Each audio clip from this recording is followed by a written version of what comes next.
검사상 이상이 없습니다. 당신은 왜 아프십니까? 이런 식으로 이제 의사한테 얘기 들으셨을 때 너무 속상하시고 때로는 의사에게 이제 서운해하시고 뭐 이런 경우들이 있는데 이게 뭐냐면 통증도 일종의 스트레스거든요. 감정이 통증을 만듭니다.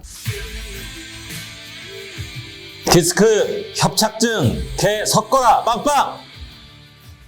안녕하세요. 척추보안과 남풍기 원장입니다. 네, 오늘은 이런 경험을 하신 분들은 꼭 보시는 게 좋을 것 같습니다. 자, 허리가 아파서 병원에 갔는데 MRI도 찍고 CT도 찍었는데 특별한 이상이 없습니다. 라는 말을 들었어요. 그런데 저는 계속 아프거든요. 왜 이런 일들이 생기는 걸까요? 이렇게 이제 궁금해 하시는 경우가 많습니다. 약간 서운하기도 하죠. 본인은 아파서 갔는데 검사를 했는데 그냥 괜찮아요. 그냥 운동이나 열심히 하세요. 이렇게 말 듣고 오시는 분들이 진짜 많거든요. 근데 그런 분들 중에 그 말을 듣고 오시잖아요. 그럼 통증이 좋아지시는 경우도 있어요. 왜 그럴까요? MRI가 무슨 치료 효과가 있나? 그래서 그 이유를 제가 이따가 다시 한번 설명드리겠습니다. 사진에서 정상인데 왜 계속 아플까? 이거는 사진은 구조적인 문제를 보는 검사기 때문에 그래요. 근데 우리가 허리가 아프다는 통증은 보이는 구조만으로 설명이 되진 않습니다. 우리가 보통 디스크가 튀어나왔다, 신경이 황색인 데가 두꺼워져서 눌렸다, 뼈가 변형이 됐다, 뭐 이런 것들인데 이거는 이제 구조적인 문제잖아요. 근데 항상 통증은 구조적인 문제와 기능적인 문제가 이제 둘로 나뉘어져요. 쉽게 말해서 움직임의 어떤 불균형이라던가 근육의 양쪽의 불균형, 그리고 긴장된 상태, 그리고 통증을 어디서 느끼죠? 허리에서 느끼는 게 아니라 그 신호를 이제 뇌로 전달을 하잖아요. 뇌에서 통증을 처리하는 방식에 어떤 문제가 있을 수 있습니다. 예를 들어 이제 근육이 과도하게 긴장하면은 거기에 염증이나 이런 것들이 생기기 때문에 디스크나 뭐 디스크 파열 이런 게 없어도 지속적인 허리 통증이 있을 수 있는데 이거는 MRI상에서 나올 것 같죠? 근육의 과도한 긴장 안 나와요. 근육이 뭉치거나 과도한 긴장 이런 거는 MRI에서 보이는 게 아닙니다. 그리고 또 하나는 만성으로 계속 허리 통증이 있다는 거는 이 신경계가 이거를 기억하고 있다는 이유 때문인데 허리 통증이 3개월 이상이 지속되면 이제 만성 통증으로 구분이 되거든요. 그때는 이제 더 이상 단순한 뭐 허리 디스크 뭐 이런 구조의 문제가 아니라 뇌의 통증 회로 자체가 이제 변해요. 그래서 실제로 허리에서 느껴지는 자극 자체는 굉장히 약하거나 미미한데 뇌가 계속 아프다고 통증을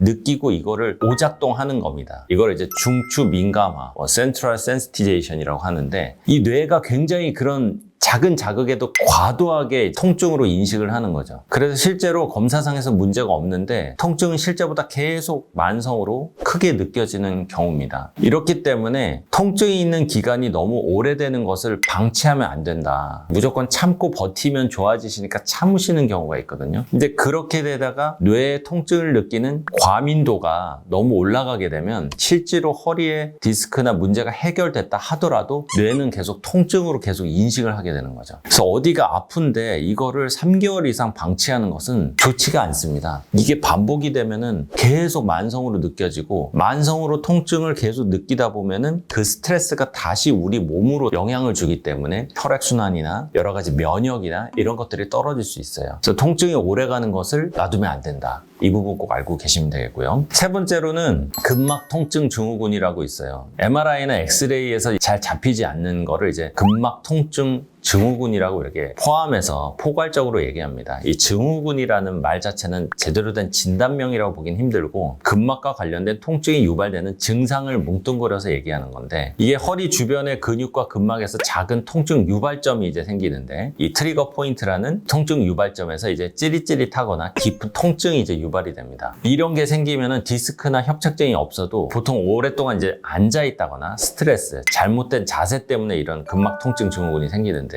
이때는 이제 진찰상에서 아니면은 임상적인 어떤 치료 반응으로 확인되는 경우들이 많죠. 마지막 네 번째로는 또 뭐가 있냐면 스트레스, 아까도 말씀드렸죠. 감정이 통증을 만듭니다. 이게 아까 처음에 말씀드린 이런 내용하고 비슷해요. 자기는 통증이 있어서 갔는데 검사상에서는 괜찮다, 운동이나 열심히 하세요 했는데 그 말을 듣고 나서 환자분이 집에 갔는데 며칠 안 후에 통증이 사라지는 경우 있어요. 이게 뭐냐면 통증도 일종의 스트레스거든요. 이게 정신적인 스트레스. 근데 이게 문제는 뭐냐? 통증이 먼저 되면서 그걸로 인해 스트레스를 받은 거냐? 아니면 스트레스가 먼저 있으면서 그걸로 인해서 허리 통증이 생긴 거냐? 그거는 알 수가 없어요. 그리고 이게 또 악순환인 경우도 많아요. 통증이 있으니까 스트레스를 받고 그것 때문에 긴장을 하니까 다시 통증으로 더 나타나고, 이 악순환에 이제 들어가면은 계속 반복적으로 나타나는 거죠. 그럼 이때 구조적인 문제가 있는 디스크나 협착증을 먼저 치료하는 것도 하나의 방법일 수 있어요. 하지만 이 악순환의 고리를 디스크나 협착을 치료하는 걸로 끊을 수도 있는데, 먼저 정신적인 스트레스를 끊어보는 것도 이 악순환의 고리를 먼저 끊는 거거든요. 이것만 끊어서 이것만 조절된다면 괜히 디스크 협착증 치료 안 받아도 되잖아요. 그러니까 MRI 찍고 사진 괜찮다고 얘기 들었더니 그 얘기를 듣자마자 내 마음에 안도감이 들고 디스크인 줄 알았네, 협착증인 줄 알았네, 뭐 디스크가 좀 있기는 한데 심하지 않대. 아, 그럼 나는 심하지 않구나. 이 얘기를 의사로부터 듣는 순간 모든 긴장이 가라앉으면서 근육이, 근막이 굳어있던 게 풀리면서 좋아지는 경우도 실제로 많이 봅니다. 실제로 외래에서 임상적으로 보면. 그래서 우리 스트레스가 지속되면은 아시죠? 우리 몸에는 이제 콜티졸 같은 이런 스트레스 호르몬이 이제 분비가 되고, 이게 근육을 긴장시키고 염증을 계속 촉진하기 때문에 결국은 이 MRI에서 보이진 않지만 실제로 허리에 통증이 이제 생기는 겁니다.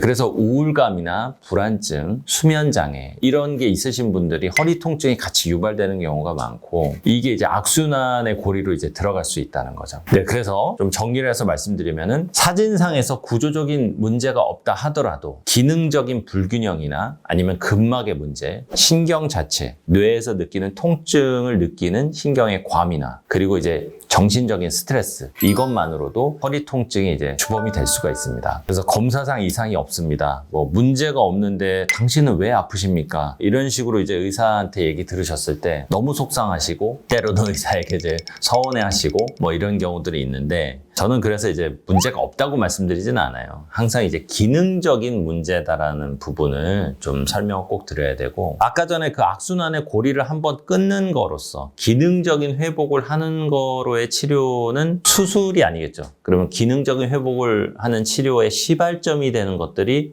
시술이 될 수 있어요. 대표적인 것들이 과도한 근육의 긴장과 염증을 개선시켜주는, 신경 주변의 염증을 제거해주는 풍선확장술이 이제 도움이 되실 수 있습니다. 통증을 가라앉히고 염증과 기능을 회복한 다음에, 그 다음에 이제 저희가 가르쳐드리는 이제 코어 운동들을 해서 낫는 그런 개념으로 보시면 됩니다. 그래서 검사를 했는데 사진상에서 문제가 없다라고 하더라도 통증의 원인은 있을 수 있다, 기능적인 회복이 필요하다, 이런 개념으로 알고 계시면 되겠고, 검사에만 의존하지 마시고 보이지 않는 통증들을 해결하는 그런 개념으로 다가가시면 되겠습니다. 네, 지금까지 척추보안관 안풍기 원장이었습니다. 감사합니다.